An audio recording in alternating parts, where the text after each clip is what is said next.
বাংলাদেশের সাবেক প্রধানমন্ত্রী ও বিএনপির চেয়ারপারসন বেগম খালেদা জিয়া আর নেই। সবাইকে কাঁদিয়ে না ফেরার দেশে পাড়ি জমালেন দেশের প্রথম নারী ও ৩ বারের প্রধানমন্ত্রী আপসহীন নেত্রী বেগম খালেদা জিয়া।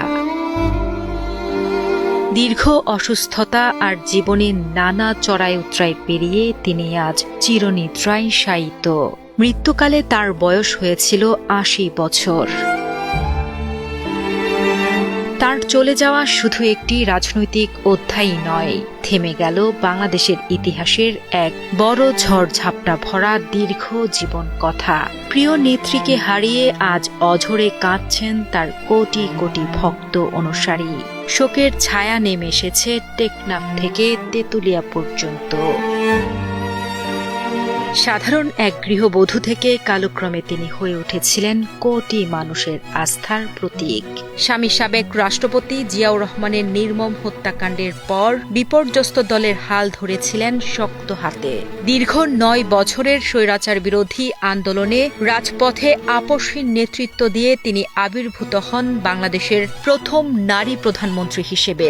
৩ বারের প্রধানমন্ত্রী হিসেবে রাষ্ট্র পরিচালনার দায়িত্ব পালন করা এই মহীয়সী নারী তার দীর্ঘ রাজনৈতিক জীবনে কখনোই মাথা নত করেননি। গণতন্ত্র পুনরুদ্ধারের সংগ্রামে বেগম জিয়ার অসামান্য ভূমিকা তাকে আসীন করেছে ইতিহাসের এক অনন্য উচ্চতায়। ক্ষমতার মসনদ থেকে কারাগারের নির্জন প্রকোষ্ঠ, জীবনের সব বাঁকেই তিনি ছিলেন ধীর, স্থির ও অবিচল। রাজনীতি আর ক্ষমতার জৌলসের আড়ালে বেগম খালেদা জিয়ার ব্যক্তিগত জীবন ছিল এক বিষাদ গাথা। ১৯৮১ সালে স্বামী জিয়াউর রহমানের মর্মান্তিক বিয়োগের পর ২ সন্তান তারেক রহমান ও আরাফাত রহমান কোকোকে বুকে আঁকড়েই তিনি খুঁজেছিলেন বাঁচার অবলম্বন। কিন্তু নিয়তির কি নির্মম পরিহাস! ছোট ছেলে কোকো অকালেই চলে গেছেন না ফেরার দেশে, আর বড় ছেলে তারেক রহমান দীর্ঘকাল ধরে সুদূর প্রবাসে। জীবনের গোধূলি লগ্নে এসে আপনজনহীন একাকিত্ব আর জটিল অসুস্থতার বিরুদ্ধে তাকে লড়তে হয়েছে এক নিঃসঙ্গ সৈনিকের মতোই।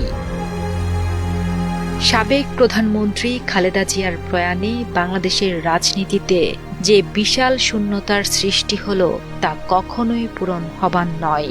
আজ সমস্ত বিতর্ক আর রাজনৈতিক সমীকরণের ঊর্ধ্বে তিনি শুধুই একজন মমতাময়ী মা, একজন কালজয়ী নেত্রী এবং ইতিহাসের অবিচ্ছেদ্য অংশ। মহান আল্লাহ তাআলা তাকে জান্নাতবাসী করুন, এই প্রার্থনাই আজ অশ্রু সজল পুরো জাতি।